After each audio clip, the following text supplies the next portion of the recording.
Thank you, Mr. Chair. Mr. Chair, I am going to consume my time by making a disclosure.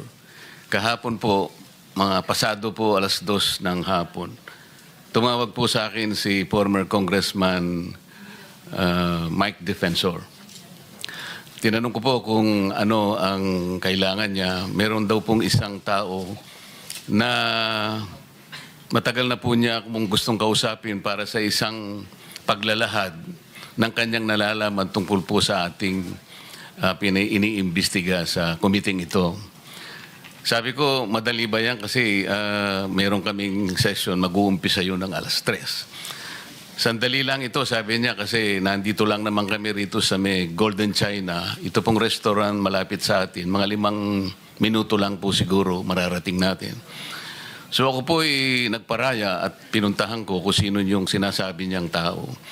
Kasi po meron na raw po siyang draft na salaysay na kung gusto ko raw pong makita.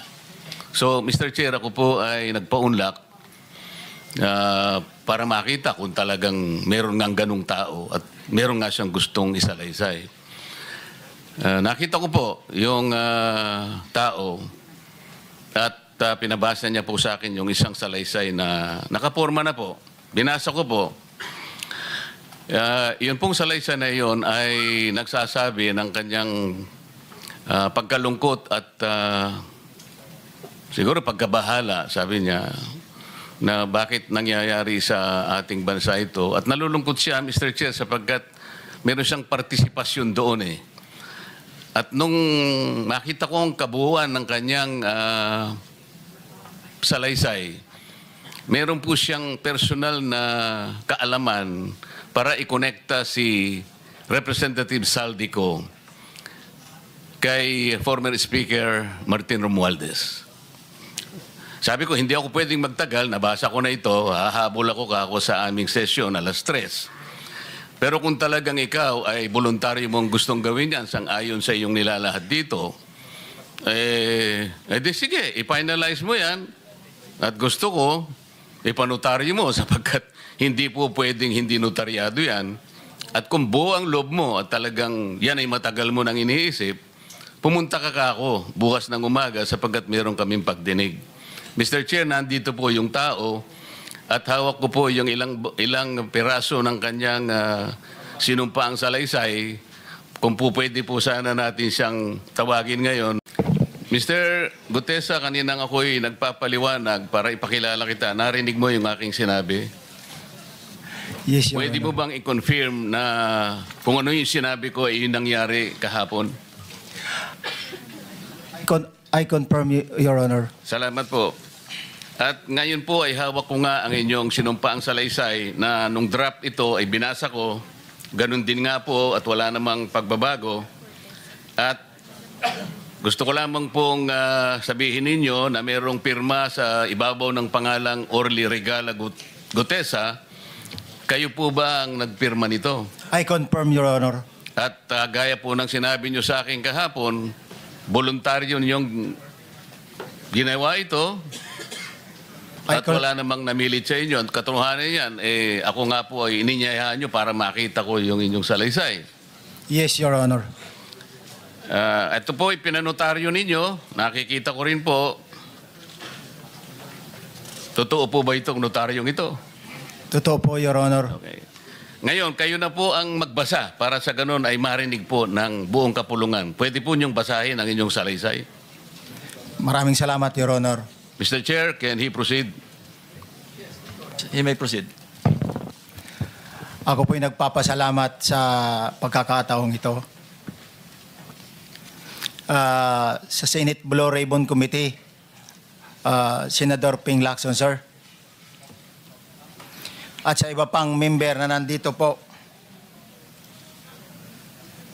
Ako po si Orly Gutesa, may asawa, nasa tamang edad, Pilipino.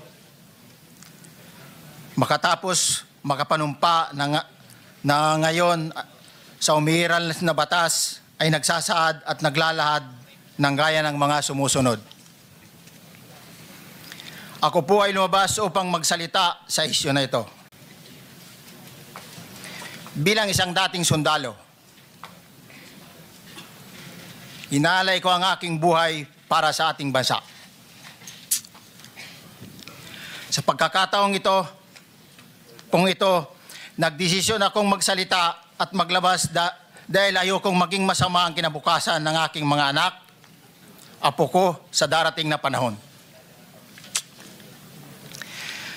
Ayoko pong naririnig ko at napapanood ko sa pagdinig ng Blue Ribbon Committee at ngayon ko po napagdugtong-dugtong yung naging partisipasyon ko po sa anomalya at korupsyon na ginawa at lumalabas sa hearing na ito.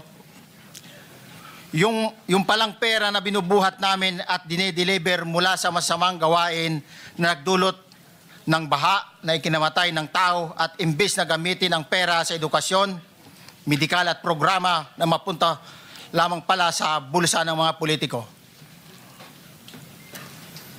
Mabigat po sa akin magsalita dahil may pamilya ako. 4 ang anak ko, nag-aaral pa. May asawa ako at nangangalaga sa aking mga anak at marami akong kasama sa operasyon na may kinalaman sa ibabahagi ko sa inyo. Nagtatrabaho lang po kami ng mga kasama kong sundalo sa Philippine Marines. Huwag sana isipin na aking mga kasama na nagtatraidor ako. Ako sa aming trabaho at pinagsamahan dahil pare-parehas kaming may pamilya at gusto lang naman naming ayusin ang kinabukasan ng bawat isa. Wala akong iniisip na kapahamakan para sa kanila, bagkus ang gusto ko lang maiayos ang kinabukasan ng bayan at lahat kami. Noong December 5, 2004, na-hire ako bilang security consultant sa Ako Bicol Party List or AKB kay Congressman Saldico. At nasimula ng duty ko kay Congressman Saldico.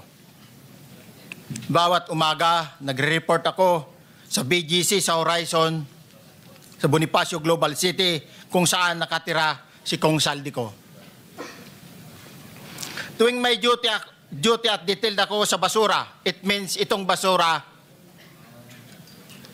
ito yung box ng pera na pinag-uusapan natin sa kasalukuyan. Mr. Gutesa, mag-stick ka lang sa binabasa mo. Huwag ka nang nag-a-adlib. Kung ano yung nandito, basahin mo lang. Yes, Your Honor. Tuwing may duty detail ako sa basura, pumupunta kami sa 28 Ladybug Corner, Dragonfly, Valle Verde 6, Pasig City.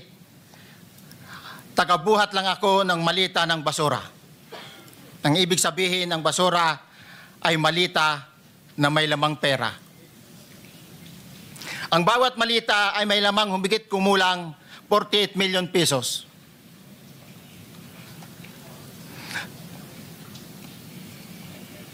Ang bawat malita ay may post-it na nakadikit na nakasaad kung magkano ang laman ng bawat malita.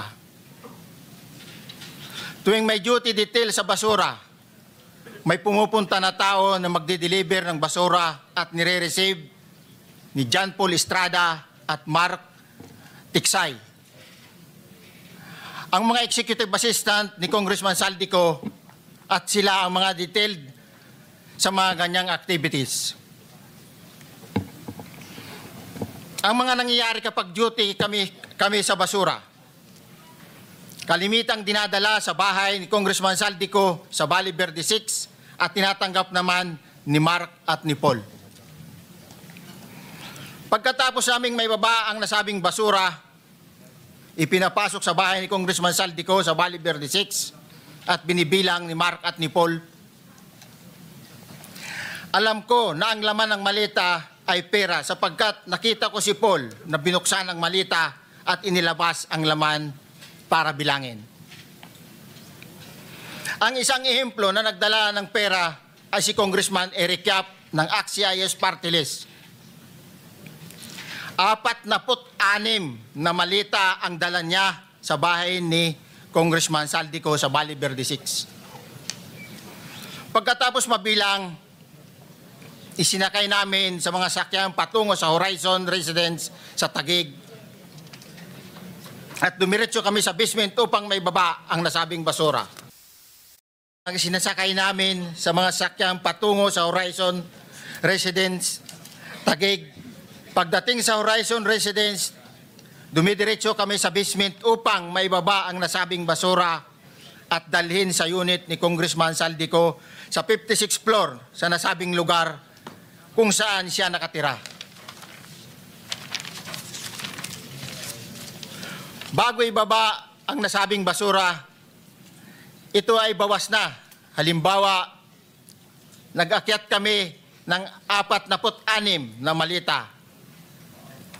Ibababa lamang namin ay 35 malita para i-deliver sa bahay ni House Speaker Martin Romualdez sa 42 McKinley Street, Taguig. Ang labing isang malita ay naiwan sa taas ng 56th floor sa Horizon Residence. Humigit kumulang 3 beses ako mismo ang nag-deliver ng basura sa bahay ni Congressman Saldico, sa Horizon Residence at sa mga bahay ni Speaker Romualdez sa 42 McKinley Street, Taguig. Mas maraming pagkakataon na nagde-deliver kami ng basura sa bahay ni Speaker Romualdez at sa bahay ni Congressman Saldico dahil iba-iba kaming mga nakadetailed na close-in, backup at advance party na nagkakaroon ng rotation. Sa huli, ako po ay nagnanais na mapasailalim sa Witness Protection Program dahil alam ko po nanganganib ang buhay ko at ang aking pamilya sa ginawa kong paglalahad na ito. Sa katotohanan na ang lahat ay nilagdaan ko, ang salaysay na ito ay kusang loob at walang anumang pamimilit at bunsod lamang ng hangarin matulungan ang ating bansa. Ito po ay nilagdaan ko, Your Honor.